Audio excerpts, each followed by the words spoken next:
If you listen carefully, you could hear in the background the call to prayer of the Arabs.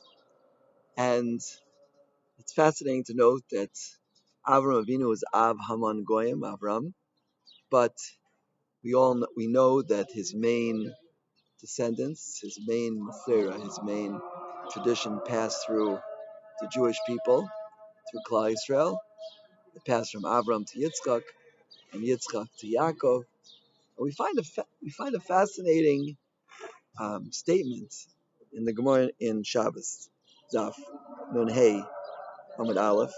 Right, it's a famous statement. The Gemara says there, "Memisai Tamid Schus Avos." When does Schus Avos end? We have a whole long discussion here, a dispute amongst many opinions here in the Gemara.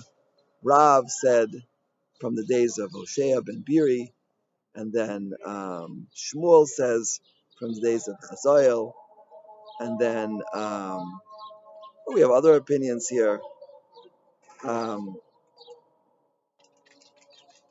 Shua ben Levi says from the days of Elio. What's going on here? The Mefarshim ask over here, and the commentators ask here on this Gemara, right? The Sefer Emes Liyakov from a few hundred years ago. He says it's difficult. It says no sir chesed la'alofim, right? Right?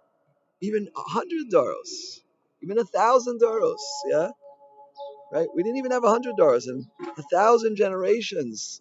The kindness of Hashem extends, and He remembers the merit of our forefathers. The Anaf Yosef on the Sefer Ein Yaakov, he asks, right? It says V'zacharti es bris Yaakov, right? It says the Torah promises that Hashem will remember the bris Yaakov and Yitzchak and Avram. So how can we say that the merit of the Avos has ended? Like what? Just like they ran out? It does not seem possible. It didn't seem possible. I had a tremendous insight this morning, and then I look at the Rishonim and I see that they all are saying it. I'm not mechadish anything, as Rav Chaim Brisker used to say, that our job is not to innovate. Our job is to understand what's already been said.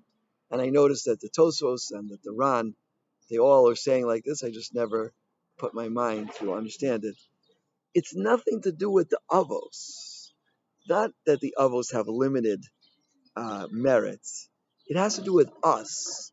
The whole discussion in the Gemara is, when did the Jewish people fall to a level where we can no longer connect to the Schos Avos on a national level?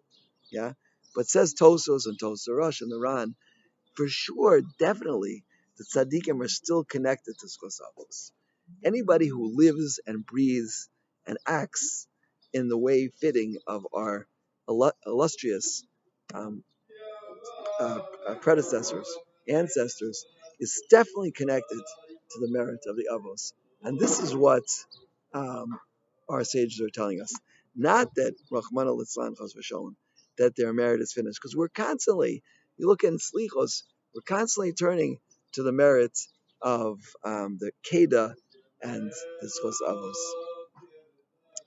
And right, the Meshech Chochma, the Or Samech explains on the pasuk in Vayikra Chavav Membeis.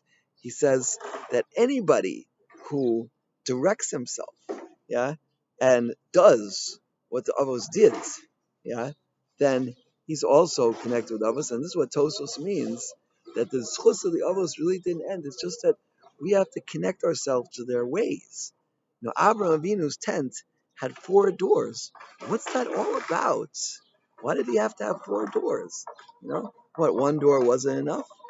And the answer that I heard from my Yedid, Nefesh, Rav Mordechai Machlis, in the name of Rav Kook, he said that the 4 doors, the wording of the Medrash is that Jews came from the north, the south, the east, and the west. It represents different mentalities. Any Jew who accepts a Jew of any mentality is not thrown off by their clothing or by their minhagim or by their accents or by anything about them. Yeah, this is somebody who lives in the ways of Avraham Avinu. That's one attribute.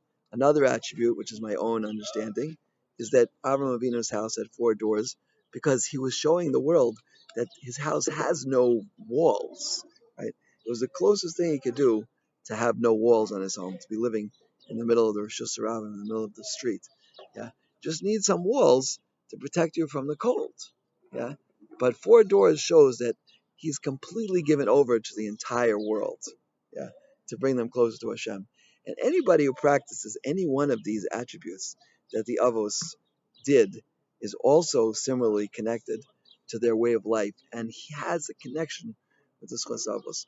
So we have a powerhouse. We have a wealth of merits just sitting there for us, and we just have to tap into it. We have to tap into that wealth by following in the ways of others and connecting to them.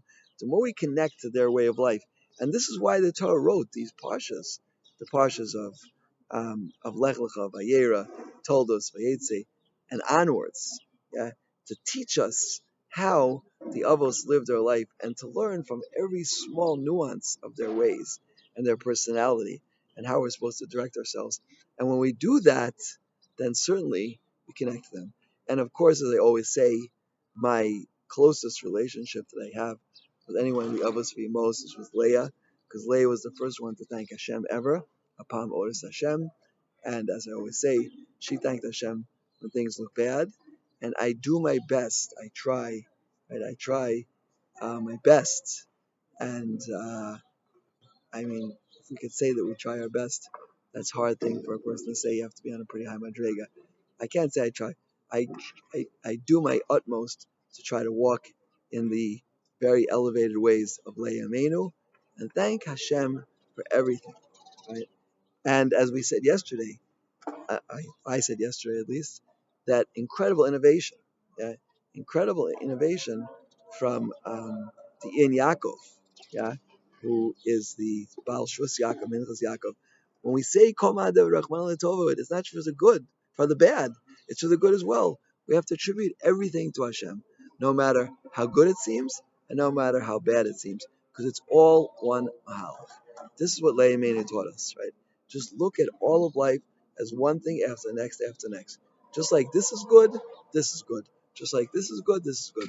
There is no bad, because everything is just coming from the Borei Olam. And just sending it back to Him, admitting that it's from Hashem, and connecting it back to Him. If we do that, then we'll be connected to the elevated ways of the Avos, and then there is no there's no Tamas Schos Avos. We have the Schos Avos. We just have to work on ourselves. It's not a problem with the Avos. It's a problem with ourselves, right? And we have to make ourselves a receptacle to tap in to all of their great merits. And if we do that, we're in a very, very good place, I promise you. So let's all strengthen ourselves to connect to the Avos, to connect to their ways, and we should be Zoiche to see them soon, all of them soon, Tchias Amesim, and the return when we can be on the other side of this wall in the base of Migdash quickly. Amen, Cain, Tie, Matzah.